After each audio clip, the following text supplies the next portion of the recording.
eh, tes- testicular y el cáncer de pene. Siguiente, por favor.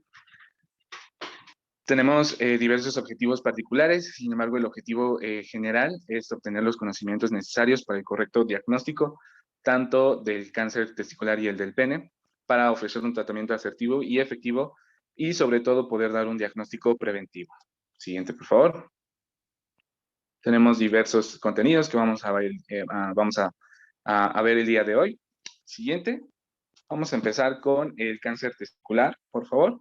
La siguiente es, el cáncer testicular es un grupo heterogéneo de neoplasias de una histología pues bastante compleja. Recordemos de forma muy breve que el testículo tiene diversos túbulos rectos, diversos conductos deferentes, y es en los túbulos seminíferos donde se va a llevar a cabo la producción de espermatozoides. Recordemos que tenemos las células de Sertoli, que van a ser cilíndricas y en donde se van a encontrar, donde se va a encontrar más que nada la serie espermática y que va a tener como base la membrana basal. Siguiente, por favor. Y las células de Leydig, que van a ser las productoras de la testosterona y las que se van a encontrar en el intersticio testicular. Siguiente, por favor. Hablando sobre la epidemiología del cáncer testicular, va a ser una neoplasia maligna más frecuente en los hombres de 20 a 35 años. En México ha habido un incremento en las últimas décadas, ya que se ha pasado en las últimas 2 décadas, perdón, se ha pasado de tener una tasa de 5.7 a 6.8 casos por 100.000 habitantes. Es un tumor que ha tenido un aumento y pues al año se registran 4.500 casos de pacientes con cáncer testicular. La incidencia es más que nada, como ya lo mencionamos, en los años, en la segunda década de vida, a la tercera, y tiene un segundo pico en los años 60 y los 70 de estos pacientes. De igual forma, es un cáncer que tiene una mortalidad no muy elevada, ya que solamente representa el 10% de todas las muertes por cáncer. Siguiente, por favor. Vamos a hablar sobre la clasificación histológica de este cáncer. Primeramente vamos a hablar de los tumores primarios y los tumores secundarios. Los tumores primarios se van a dividir tanto en los germinales como en los no germinales. Los no germinales van a ser aquellos que van a ser neoplasias tanto del cordón sexual, como lo son los tumores de las células de Sertoli, y del estroma, como son las de Leydig. A diferencia de los germinales, que van a derivarse de las células espermatogénicas. Como también podemos ver, son más frecuentes los tumores germinales con un 95% de incidencia y se van a dividir tanto en los in situ, ahorita vamos a hablar un poco más de ellos, vamos a hacerlo de forma breve, más que nada porque también no tenemos mucho tiempo, los seminomas y los no seminomatosos. Estos dos últimos van a compartir una incidencia bastante común, bueno, bastante parecida, 50% cada uno. A su vez, los seminomas se van a dividir en clásicos y espermatocíticos. Los no seminomatosos, pues en los que tenemos aquí, que ahorita vamos a abarcar. Y a su vez, los teratomas se dividen en maduros, inmaduros y de transformación maligna. Y los no germinales, pues bueno, son los que ya comentábamos, los de las células de Leydig y los de Sertoli. Siguiente, por favor. En la clasificación secundaria tenemos aquellos que son extratesticulares y estos son más que nada algunos que son causados tanto por leucemia o por linfomas y también aquellos que son por metástasis, ya sea de un cáncer del retroperitoneo, de próstata, de pulmón, de riñón, un melanoma. Siguiente, por favor. Vamos a empezar con los cáncer in situ, que también son llamados neoplasias intratubulares de las células germinales. Estos van a ser un tipo de cáncer precursor a los tumores invasivos de las células germinales. Histológicamente se van a caracterizar por ser células poco diferenciadas, tienen un citoplasma claro, grandes núcleos, y algo mencionar de los cáncer in situ es que van a tener una predominancia en una edad pediátrica. A los 5 años es cuando hay un mayor diagnóstico de este tipo de cáncer. Más que nada porque estos cáncer tienen un origen intrauterino. Se originan de forma intrauterinamente y van a quedar quiescentes hasta la pubertad o la adolescencia, que es cuando ya se van a poder empezar a desarrollar de forma maligna, ¿no? Son asintomáticos y no se van a propagar afuera de los túbulos seminíferos y va a haber mutaciones tanto en NANOG y en OCT34, perdón, que más que nada son factores de transcripción que van a controlar la pluripotencia de las células madre es decir, van a suprimir los factores de determinación celular. Y es por eso que en estos casos de cáncer es donde se han mostrado aumentos en estas mutaciones. Siguiente, por favor. Bien, vamos a hablar ahora de los seminomatosos y los no seminomatosos. La principal diferencia es que los seminomatosos van a ser celulares, van a ser cánceres o tumores de una misma línea celular. Sin embargo, los no seminomatosos van a ser aquellos que tienen diferentes estirpes celulares en el mismo tumor. Justamente los tumores mixtos o los cánceres, o el cáncer mixto se va a encontrar en la clasificación de no seminomatosos. También podemos ver en los seminomatosos las mutaciones que mencionábamos previamente. Siguiente, por favor. Dentro de los seminomatosos vamos a hablar del clásico, que tiene las mismas características del seminomatoso que mencionábamos hace rato, es por eso que es el clásico. Va a ser el de mayor frecuencia, con un 95% de estos cánceres, de una edad de 25 a 45 años. En esta imagen podemos ver un seminoma clásico. Y también tenemos los espermatocíticos. Estos, una de sus características principales es de que, aparte de ser más benigno, de ser menos agresivo y de ser mucho menos frecuente, no va a estar asociado a los cáncer in situ, que como mencionábamos, pueden desarrollar a otros tipos de cáncer. Estos no. Siguiente, por favor. Tenemos los carcinomas embrionarios y los carcinomas del saco vitelino. En los carcinomas embrionarios van a ser el 2% de los tumores de células germinales y el 95% de los mixtos, ¿ok? Ahorita ya estamos hablando de los no seminomatosos.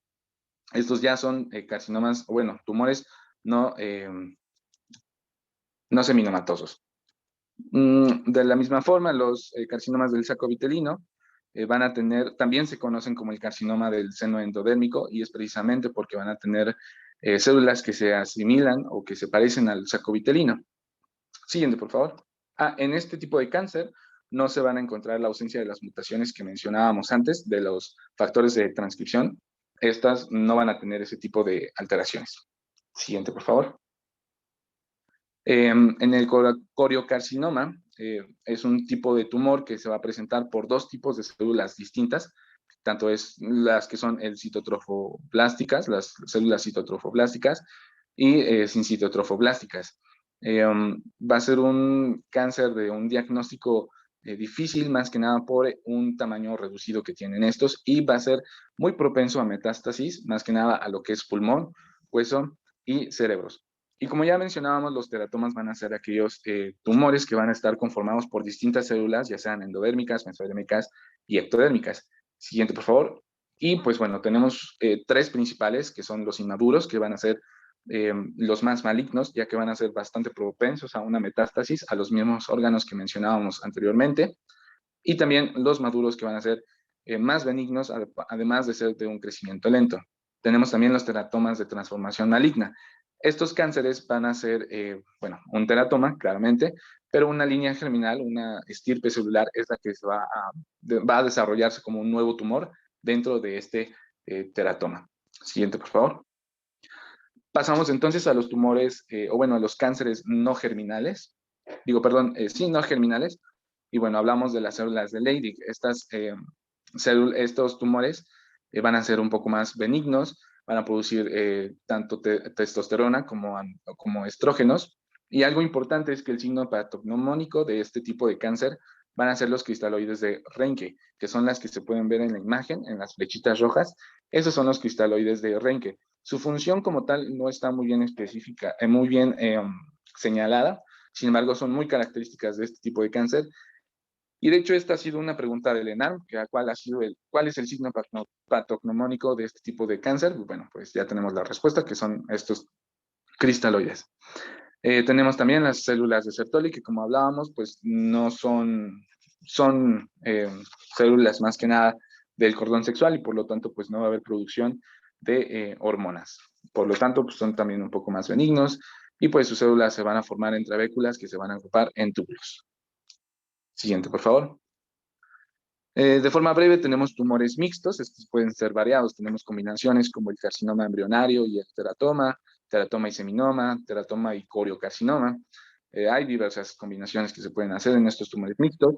Uno de estos es el gonadoblastoma, que va a ser una mezcla de células germinales, células del estroma y células de los cordones sexuales.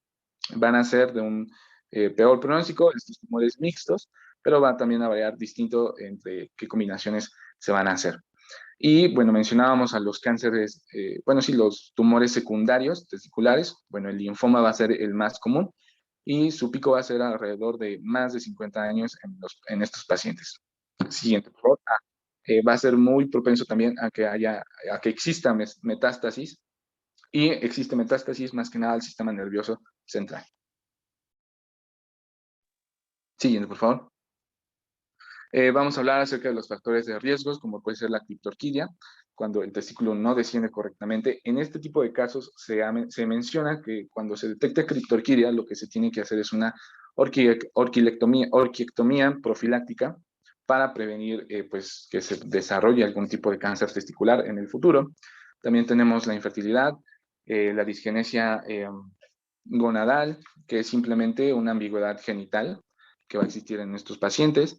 En un mayor porcentaje de pacientes existe también antecedentes de cáncer, tanto testicular como otros tipos de cáncer, en una línea, en la primera línea, es decir, padres y hermanos, bueno, padre y hermano, o hermanos, perdón. Y también va a existir el síndrome de la inestabilidad androgénita, también va a ser un factor de riesgo. Esto es simplemente una resistencia de las células dianas a la testosterona.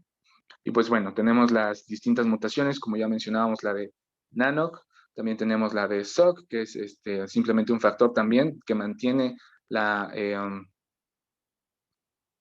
la, la renovación de las células madre, y también lo que es el REX, perdón, que es un marcador de pluripotencia de las células madre. Y pues bueno, precisamente este tipo de mutaciones van a ser las que van a propiciar un factor de riesgo para el cáncer testicular. Siguiente por favor. Bien, a la clínica vamos a encontrar una masa de consistencia pétrea. Puede llegar a ser dolorosa en casi la mitad de las ocasiones. También tenemos que tener en cuenta que puede existir dolor testicular, un dolor testicular de tipo difuso en un 20% de los pacientes. Este dolor se va a deber más que nada a una hemorragia o un infarto tumoral pues en estos pacientes. También muchas veces de un 5 a un 20% de los pacientes llegan ya con síntomas metastásicos, que son los que podemos ver en este lado: dolores lumbares, náuseas, dolores óseos, además de los miembros inferiores, hemoptisis. En los tumores no seminomatosos va a existir ginecomastia, perdón, y al examen físico tenemos que hacer una búsqueda de las linfadenopatías, más que nada en la palpación abdominal y supraclaviculares. Siguiente, por favor. Bien, el diagnóstico se va a hacer de tres formas: con estudios imagenológicos, con marcadores tumorales y con los resultados de la biopsia.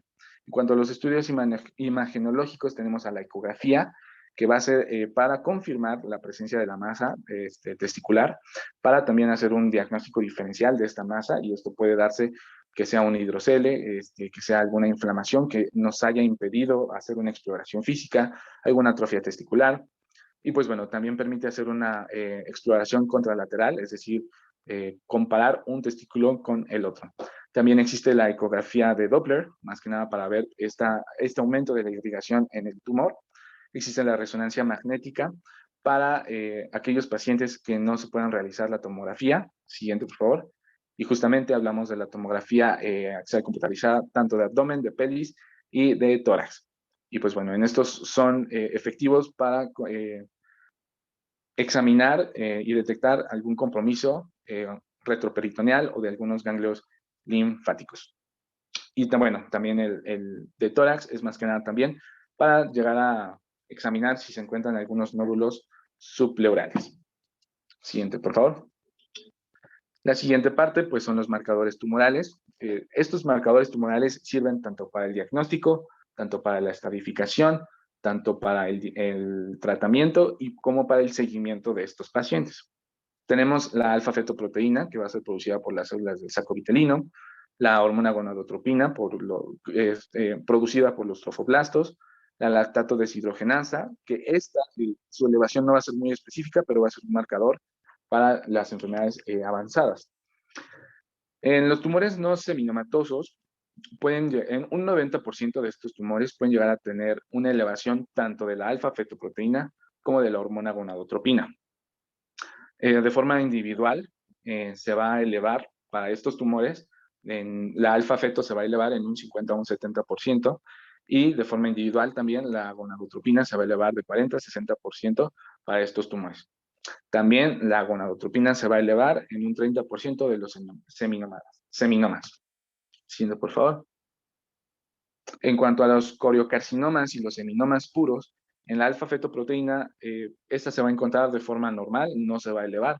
En dado caso de que se llegara a encontrar elevada la alfa-feto en este tipo de cáncer, pues se va a tener que hacer una reevaluación sobre el tipo histológico, sobre el tipo de cáncer que estamos presentando en el paciente, y de ser así, ya estaríamos hablando de un tumor no seminomatoso, porque como mencionábamos, los no seminomatosos son aquellos que constan de más de un tipo de célula. Entonces, pues aquí, como no puede existir elevación en estos tipos de cáncer nada más, pues ya estaríamos hablando de algún otro tipo de cáncer. A diferencia de la gonadotropina, de la alfa, perdón, la gonadotropina se va a encontrar completamente elevada en los coriocarcinomas y de un 10 a un 25 en los seminomas puros. De igual forma, esta se va a encontrar elevada en un 40 a 60% en los carcinomas embrionarios. Y la fosfatasa alcalina placentaria no se va a tomar de forma regular o de forma rutinaria, pero sí para un seguimiento para los pacientes con un seminoma puro. Ahora, es importante mencionar que esta medición de los marcadores tumorales se tiene que hacer antes de la orquidectomía y posterior a la orquidectomía. ¿Ok? Siguiente, por favor. Entonces llegamos a la orquidectomía radical, que es simplemente para poder extirpar pues, el testículo y de esta forma hacer una biopsia y hacer un diagnóstico asertivo sobre el tipo de cáncer que se presenta en nuestro paciente. Se va a tener que remover todo el cordón testicular, al igual que pues, el testículo, como lo estábamos viendo. La división del cordón espermático se va a hacer al nivel del anillo inguinal interno. Y bueno, también es parte del tratamiento. Es para diagnóstico y también es como tratamiento. Siguiente, por favor. La orquidectomía, bueno, tiene que ser radical, claramente. La orquidectomía parcial solamente se va a dar en los casos en los que tanto, bueno, en los casos en los que los tumores sean menores de 20 a 25 milímetros y en aquellos en las que la hormona luteinizante y la testosterona no se encuentren elevados ni disminuidos, sino que se encuentren normales. Y bueno, como lo mencionábamos, esta práctica quirúrgica es tanto para diagnóstico, tratamiento, estadificación, es para todo. Y pues, como ya lo mencionábamos, estas tres prácticas son las que nos van a llevar, eh, pues son las que nos van a indicar el camino tanto para todo el tratamiento que se le va a dar al paciente. Siguiente, por favor. Entonces, el siguiente paso es la estadificación. Tenemos, tenemos que estadificarlos tanto en los nódulos y también si existe metástasis. Siguiente, por favor. Pero también a estos les vamos a añadir los marcadores tumorales. Como mencionábamos, estos se van a tomar de forma pre y post orquidectomía, pero estos valores, la clasificación, la estadificación, se va a tomar en cuanto a los valores post-quirúrgicos, ¿de acuerdo? Y bueno, aquí tenemos que se van a medir tanto la hormona, la gonadotropina, la alfa-fetoproteína y la lactato deshidrogenasa, ¿ok? Estos son los valores y bueno, aquí es como podemos hacer esta clasificación clínica de los tumores. Siguiente, por favor. Perdón, clasificación patológica. Posterior a esta clasificación patológica o a esta estadificación, vamos a hacer una clasificación clínica, en donde, de acuerdo a los valores que tengamos, vamos a dividirlos en tres estadios: el estadio 1, el 2, el 3 y bueno, también el 0, ¿no? Pero, ok, ese ya es otro, ¿no? Pero sí, vamos a estadificarlos en estos estadios, vamos a clasificarlos. Siguiente, por favor. Y de esta forma vamos a llegar al tratamiento y esta es la forma en la que se les va a dar el tratamiento para cada tipo de cáncer. Primeramente vamos a hablar de los de estadio, bueno, los tratamientos para los cáncer seminomas, para los seminomas, aquellos que se encuentran en un estadio 1, va a haber ciclos de quimioterapia a base de carboplatino, al igual que adyuvancia con radioterapia, una dosis de 20 a 24 Gray, perdón, sí. Y bueno, la tasa de curación es bastante alta y bueno, seguimos con la del estadio 2, En esta ya se va a utilizar una quimioterapia con biopsina, topósido y cisplatino, que se va a llamar un esquema BEP. Y pues bueno, este también se va a utilizar para otros estadios.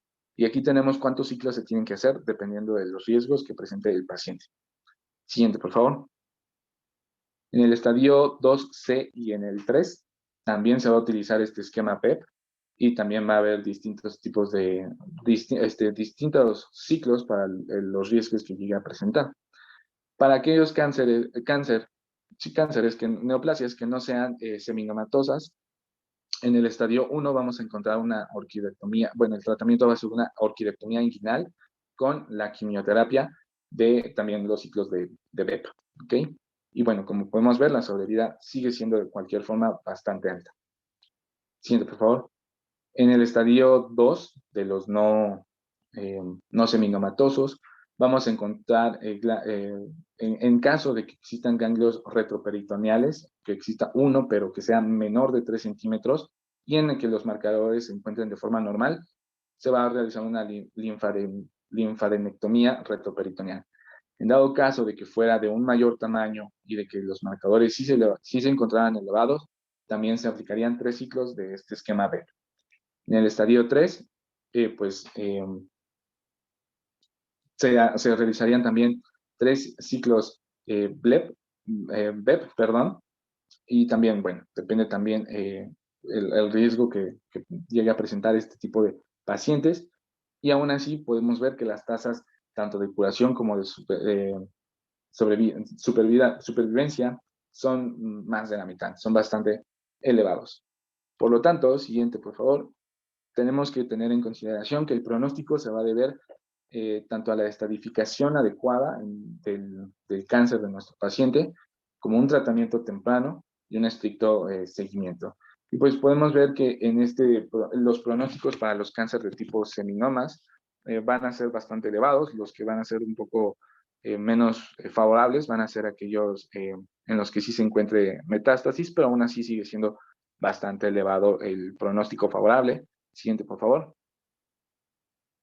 Estos son para aquellos cánceres no seminomatosos, y aquí podemos ver que a los que tienen un pronóstico menos favorable son aquellos que tienen metástasis y que pues bueno, son los que se encuentran en la parte de aquí abajo, a una sobrevida de a los 5 años de 48% nada más, ¿no? Entonces, a pesar de todo esto, son todavía en general el cáncer testicular tiene un pronóstico bastante bueno. Siguiente, por favor. Sí. Bien, pues vamos a hablar entonces ahora del cáncer del pene. Nada más como recordatorio, vamos a hablar que el glande va a sobresalir del cuerpo del pene, más que nada por su corona, que está limitada por el surco balano prepucial, ajá, y que pues bueno, va a estar, ahí se van a encontrar las, las células de Tyson que van a producir el esmegma. Esto va a ser importante para los factores de riesgo. Siguiente, por favor. Epidemiológicamente es de muy baja frecuencia este cáncer, no por eso va a ser de menor importancia, pero sí tiene una frecuencia un poco más baja. El pico para la incidencia en estos pacientes va a ser en la 5ª a la 7ª década de vida, y en México, bueno, los que están marcados son de Estados Unidos y de Europa, pero la que se encuentra abajo, la de México, tenemos una tasa de menos de 0.91 pacientes por 100,000 habitantes. Esto es un 0.31% de todas las neoplasias malignas que se llegan a presentar. De igual forma, pues su mortalidad no es muy alta, tiene una tasa de mortalidad del 0.2 por cada 100,000, y por lo tanto es uno de las neoplasias que menos mortandad va a causar, siendo su número de 0.17% de las muertes provocadas por neoplasias. Siguiente, por favor. Entonces vamos a hablar acerca de los factores de riesgo. Tenemos a la fimosis como un factor de riesgo, y la fimosis más que nada puede originar una mala higiene. Sin embargo, la mala higiene sin tener fimosis también es un factor de riesgo, y esto más que nada porque puede ocasionar una inflamación peniana crónica. Y también les mencionaba lo del esmegma, Esta producción de esmegma, acompañada de una mala higiene, pues puede provocar también una balanitis, es una inflamación que puede llegar a ocasionar una inflamación peniana crónica. Aquellos pacientes con tabaquismo llegan a presentar 5 veces más el cáncer de pene. Y bueno, también tenemos aquellos que son aquellos pacientes con infecciones del virus de papiloma, más que nada con los tipos 16 y 18. Y de hecho, en 30% de los cánceres de pene se llega a detectar que ha habido una infección previa a este virus. Y también, de la misma forma, el tener un inicio de la vida sexual muy temprana o tener múltiples parejas, pues pueden condicionar a ser un factor de riesgo para la infección del VPH y pues de esta forma ser un factor de riesgo para el cáncer de pene. La circuncisión neonatal es un factor protector más que nada también por la higiene. Entonces, todo esto está muy relacionado con la higiene. Siguiente, por favor. Bien, vamos a tener algunas lesiones asociadas con el carcinoma escamosas y algunas lesiones premalignas. Vamos a tomar algunas, nada más, vamos a mencionar algunas. La papulosis bowenoide, por ejemplo, que es la que está relacionada al BPH y el líquen escleroso. Vamos a mencionar la balanitis serótica obliterante, que va a ser simplemente una líquen escleroso en el pene, ¿de acuerdo? Va a estar asociado a diversos desórdenes inmunológicos y a la clínica se va a encontrar hiperqueratóxico con una piel blanquecina y engrosada que va a afectar al prepucio. Y pues este tipo de neoplasias de la balanitis serótica obliterante va a ser el 6% de todos los carcinomas escamosos. Siguiente, por favor. También tenemos un carcinoma in situ en las neoplasias del pene. En aquellas en las que se encuentre en el glande o en el prepucio se va a llamar una eritoplasia de Queyrat.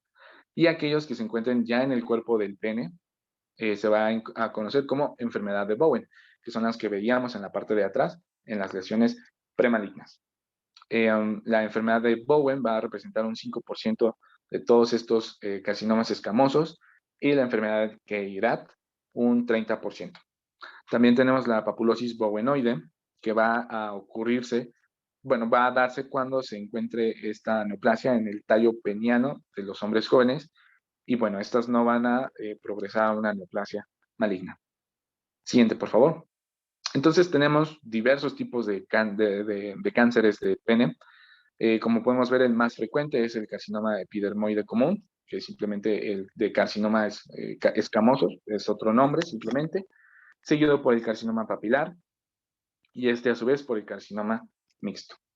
Siguiente, por favor.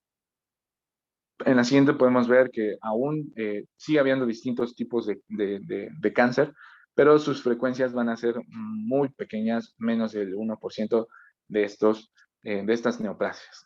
¿De acuerdo? Siguiente. En cuanto al diagnóstico, se va a tener que hacer una inspección en cuanto a las lesiones. Las lesiones que podemos encontrar son varias y distintas. Pueden ser una induración, un crecimiento verrugoso. Casi siempre el crecimiento verrugoso es lo que más predomina entre las otras, pero pueden existir muchas otras, una pápula pequeña, lesiones ulceradas. Y estas tienen una predominancia en el glande, con un 48% de encontrar estas lesiones en este lugar. De igual forma en el prepucio, y pues lo que lo mencionábamos, todo esto está muy relacionado a la higiene que se llega a dar en este surco balanoprepucial, y pues en ambos lugares se pueden encontrar estas lesiones en un 9%. En el cuerpo del pene, como podemos ver, es menos común que se vean estas lesiones, con un 2%, sin embargo, también se pueden llegar a ver. ¿Okay? Siguiente, por favor. Seguimos con el diagnóstico. Tenemos que hacer una exploración física, tanto de las adenopatías que se puedan palpar en la zona inguinal de forma bilateral y en la pelviana. En este caso tenemos que registrar el número de adenopatías palpables que encontremos, el tamaño, si son bilaterales o no, si hay algún compromiso de la piel. También podemos llegar a encontrar una zona eritomatosa en el pene, ya sea de forma indolora, acompañada de las ulceraciones o de las lesiones que veíamos, o incluso una consistencia petrosa. Ante todo esto, pues se tiene que hacer una biopsia de la misma forma que lo hacíamos en el cáncer testicular para poder llegar a un diagnóstico certero en cuanto a la histopatología. Siguiente, por favor. También tenemos una estadificación. En este caso no va a haber marcadores tumorales como en el tumor testicular. Sin embargo, pues bueno, tenemos esta estadificación. Como pueden ver, el cáncer, bueno, sí, el tumor menos invasivo, por así decirlo, además del in situ, es el carcinoma verrucoso, que está representado como TA, y de hecho se encuentra más que nada en el glande del pene. Y pues bueno, el más invasivo es el T4, que son los que ya pueden llegar a invadir otras zonas. Y pues bueno, esta es una estadificación del cáncer de pene. Siguiente, por favor. De la misma forma que veíamos en el caso anterior, se va a hacer ya una clasificación clínica, dependiendo de la estadificación anterior que veíamos, pues bueno, ya se va a clasificar en al menos 5 estadios, cinco, 5 grupos. Siguiente, por favor. Y el tratamiento de igual forma va a ser bastante dirigido al tipo de cáncer que lleguemos a presenciar en nuestro paciente. En aquellos estadios T y S, TA y T1A, el tratamiento va a ser orientado hacia una cirugía micrográfica de Mohs. Ahorita vamos a ver una imagen que lo va a representar un poco más. Y esto es más que nada porque son aquellos cánceres que no son tan invasivos. Mientras más avanzamos, cada vez son más invasivos, más complicados. Entonces, pues estos son de un tratamiento menos radical. Tenemos también una terapia tópica con una crema de imiquimod al 5% o con 5-fluororacilo. De la misma forma, para el estadio T1B del glande, vamos a tener ya una quimioterapia tanto de vinblastina, bleomicina y metotrexato. También va a haber incisión y repitalización del glande.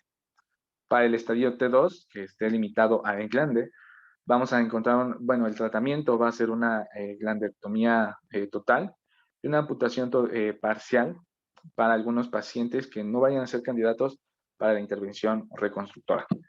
Siguiente, por favor. Y llegamos a los estadios en cuyo tratamiento va a ser un poco más radical. En aquellos que tengan un estadio T2 con una invasión al cuerpo cavernoso, que es ya parte del muy interno, ya es una invasión bastante pues agresiva. El tratamiento va a ser una amputación parcial, el borde quirúrgico, que es simplemente la distancia que hay entre el borde del pene y el borde de la neoplasia, tiene que ser de 5 a 10 milímetros. Esto va a ser un borde, una distancia segura. Y llegamos al estadio T3 y T4 en el que hay una penectomía total, como lo podemos ver en esta imagen. De hecho, no hay muchas imágenes. Bueno, sí hay, pero no son de muy buena calidad algunas. Pero bueno, esta es alguna de las que llegué a encontrar. Y pues bueno, en estas es simplemente como su nombre lo dice, una penectomía. Y se va a tener que hacer una uretrostomía perineal, en la que la uretra va a tener que desembocar de forma perineal para que pues el paciente pueda tener pueda seguir teniendo un desemboque de la uretra.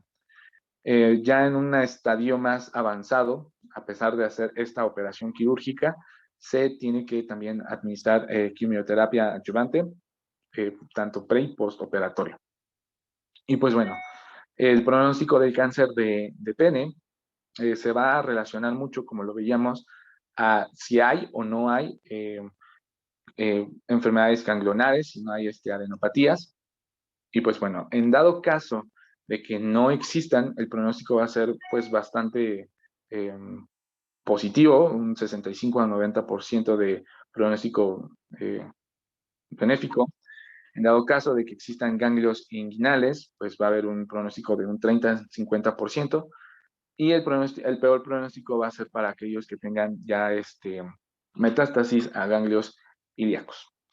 Y pues bueno, si alguno tiene alguna duda, algún comentario, algún aporte que quiera hacer. Ah, sí, gracias. Aquí tenemos, no, sí, ahí está, la cirugía de Mohs, que es lo que mencionábamos, que son precisamente para los cánceres de pene menos invasivos, para aquellos que son más que nada carcinomas verrugosos. Y pues bueno, aquí tenemos la técnica, que es simplemente ir quitando el tumor de forma no radical, como en el último tratamiento quirúrgico que vimos. Pues bueno, ¿alguna duda? ¿Algún comentario? ¿Hay algún valor como normal de los marcadores tumorales que mencionaste o son como, esos los pone el laboratorio? No, para los de pene, en realidad no hay marcadores tumorales. Para los de testículos sí los hay. Y de hecho, no sé si te quieras regresar, pero sí están en la parte de la estadificación, en la parte S, se encuentran cómo es que se van a clasificar estos, más abajo, más abajo. Ahí, exactamente. Ahí es donde se van a encontrar los valores, te digo, los marcadores que se van a tomar en consideración son la alfa-fetoproteína, la gonadotropina y la lactato deshidrogenasa. Esos son los valores y pues entre más elevados se encuentren, pues se van a encontrar una estadificación mayor. Muchas gracias. Ujú.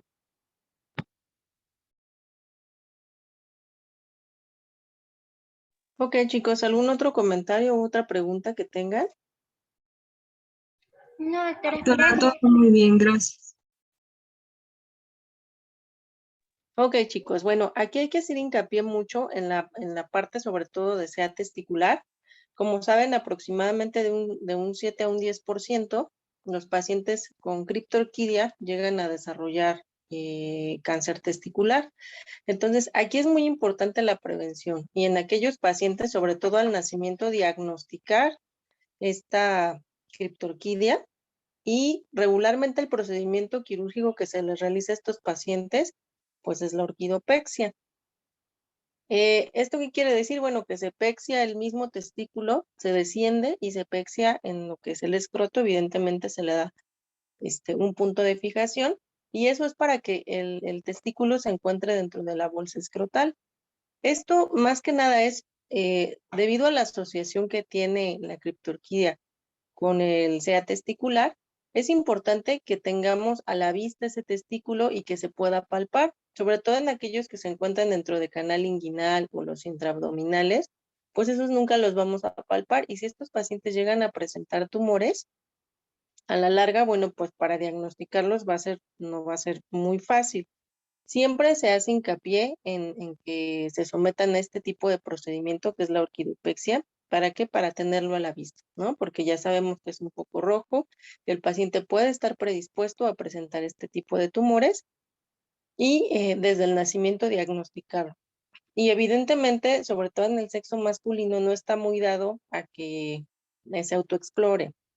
Entonces, si nosotros podemos identificar un tumor, sobre todo un seminomatoso, en una etapa temprana, la supervivencia pues rebasa el 95%, ¿no? Que es ya lo que vimos que dijo su compañero. Sin embargo, si retrasamos más este diagnóstico y ya hay afectación ganglionar, pues el pronóstico de supervivencia pues va a disminuir. Entonces, sí, lo que comentaron también, los hábitos higiénicos son muy importantes, sobre todo en el cáncer de pene. Y pues esto está muy dado a que si hay un proceso inflamatorio crónico, a la larga sí puede desarrollarse un tumor, ¿no? Puede ser un tumor epidermoide. Y esto, bueno, pues puede generar, si el paciente no se atiende adecuadamente, porque a veces en los hombres se da mucho que por pena no acudan a un médico, ¿no? Sobre todo cuando hay problemas en estos órganos sexuales. Y generalmente pues se retrasa este diagnóstico, ¿no? Entonces ya llegan a tener pues afección ganglionar o incluso metástasis. Si bien es cierto los estudios de laboratorio como son los que comentó su compañero, la deshidrogenasa láctica, la hormona de gonadotropina coriónica y la alfa-fetoproteína, son marcadores que nos van a determinar la sospecha diagnóstica. Sin embargo, no en todos los tumores estos marcadores están elevados. En algunos tumores puede haber incluso prevalencia de la alfa-fetoproteína, o de la hormona gonadotropina coriónica.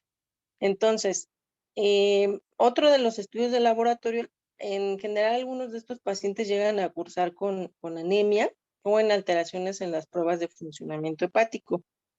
¿Esto por qué? Porque incluso hay pacientes que cuando ya cursan con metástasis, pues los pacientes ya empiezan a tener elevación de estas pruebas de funcionamiento hepático.